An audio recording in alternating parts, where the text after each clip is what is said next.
Today, leaders with the Trump administration say they will partially fund SNAP benefits for the month.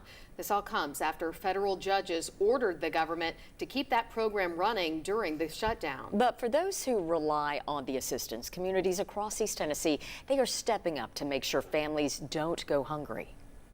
She was like, you need to get up and go to this church. They're doing a big food giveaway. And I jumped straight out of bed and came straight over here. 10 News anchor Shay Smith joining us now. And Shay, dozens of people will have food tonight thanks to a church in Lenoir City.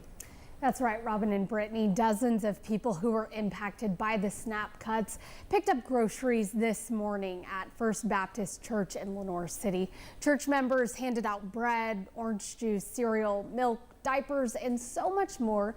Now, this food giveaway started after a church member donated a semi-truck full of food.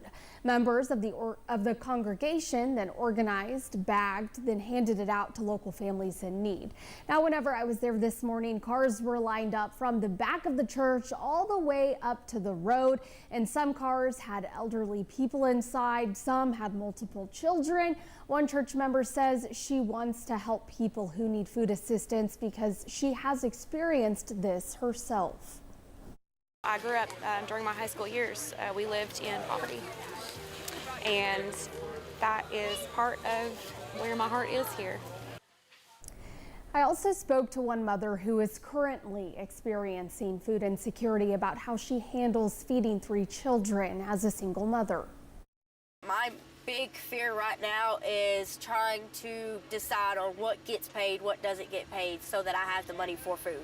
Multiple times I have made my kids dinner and they're not been enough for me to eat, so I go to bed hungry.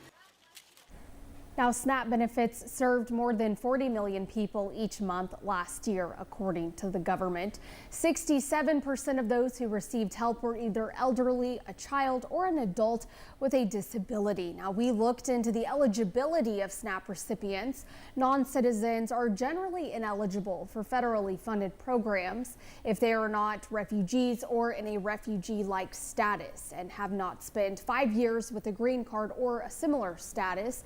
But according to National Immigration Law Center, when President Trump signed the One Big Beautiful Bill Act this year, it stripped SNAP eligibility for many groups of people here in the U.S., including refugees, asylum seekers, people with temporary protected status and valid visa holders, and survivors of domestic abuse and trafficking, even if they have pending or approved lawful status. Of course, we'll keep you updated with the SNAP benefits story. Shay, thank you. And right now on WBIR.com, we do have a look at resources across East Tennessee for families struggling with losing those SNAP benefits. You can scan the QR code on your screen now, and that will take you right to that information.